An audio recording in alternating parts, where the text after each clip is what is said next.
We direct the committee secretary to call the case. Thank you, Madam Chair.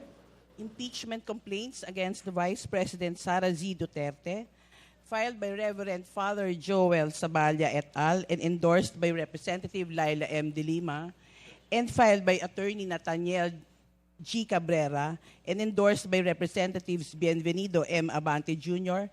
and Francisco Paulo P. Ortega V. May we direct the committee secretary to call again the Vice President. Thank you, Madam Chair. May the committee know if the respondents, Vice President Sara Z. Duterte, is present during today's hearing. The respondent, Sara C. Duterte, is not present in today's hearing, Madam Chair. Let it be placed on the record that the committee secretary called for the second time in today's hearing the Vice President, and she continues to be absent from our today's proceeding. The intention of the same is to extend to her the continuing opportunity to present her evidence, including counter evidence, as well as raising clarificatory questions through the justice members. That is for the record. May we direct first the committee secretary to call the Vice President for the third time.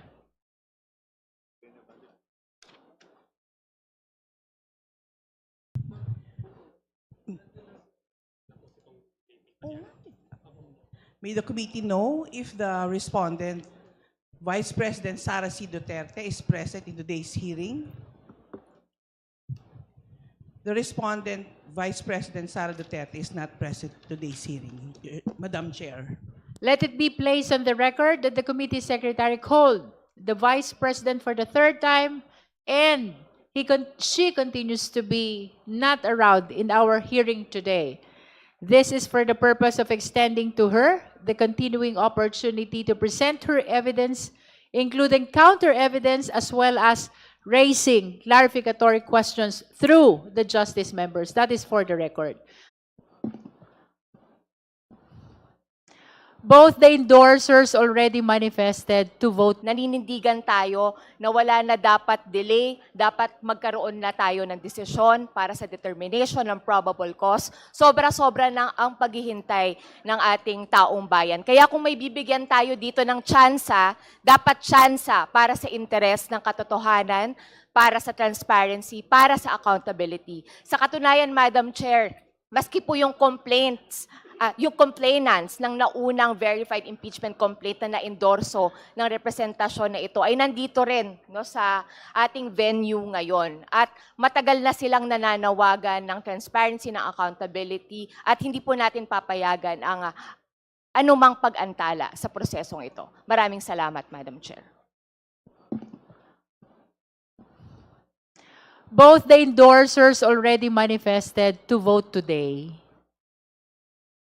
So, in fairness likewise to the justice members, we've been attending the impeachment proceeding for like more than a month or 2 months perhaps. As a matter of fact, we failed to take advantage of our recess to visit our respective districts.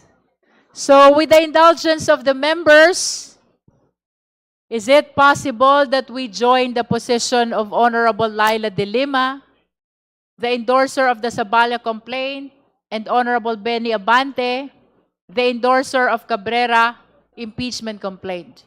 After all, we have shown to the viewing public and even to our colleagues the magnitude of opportunity that we have provided and we continue to provide to the Vice President. As a matter of fact, the pronouncements of their team, the defense team, is very clear that they have no intention of attending before the Justice Committee, notwithstanding their readiness to answer the allegations. She intends to answer not here, but before the Senate. So, ano pong iniintay natin? Ang upuan ng ating Vice Presidente ay nananatiling bakante hanggang sa oras na ito.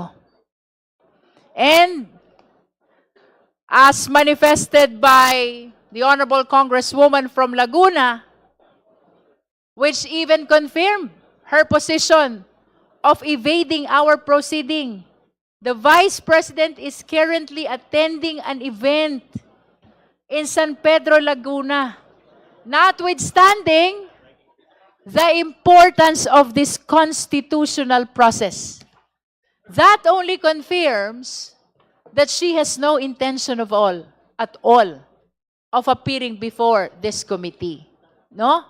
So, I know that the position of Congressman Lord Ansuan and Congressman Rog Gutierrez are not consistent to the position of our endorsers, but I really wish that we conclude the determination of probable cause today, not because I am the chair, but because I am very much conscious that we have provided so much due process already to our respondents. So, nobody registered an objection to the motion for the declaration of the existence of probable cause in the Cabrera impeachment complaint. That means that the motion is approved by unanimous vote. Nevertheless, let it be placed on record that 53 justice members physically present confirm their support to the motion by raising their hands. So ruled. That concludes our voting. And the chair pronounces that the existence of probable cause has been declared with respect to both the Sabalia complaint and the Cabrera complaint. With that, we direct the committee to prepare the necessary committee report along with the resolution. Madam Chair. The Honorable De Lima. Yes, Madam Chair. There's another matter before that directive of the Honorable Chair to the committee secretary. Hearing none, the hearing is suspended until May 4, 2026. Chair. Adjourn.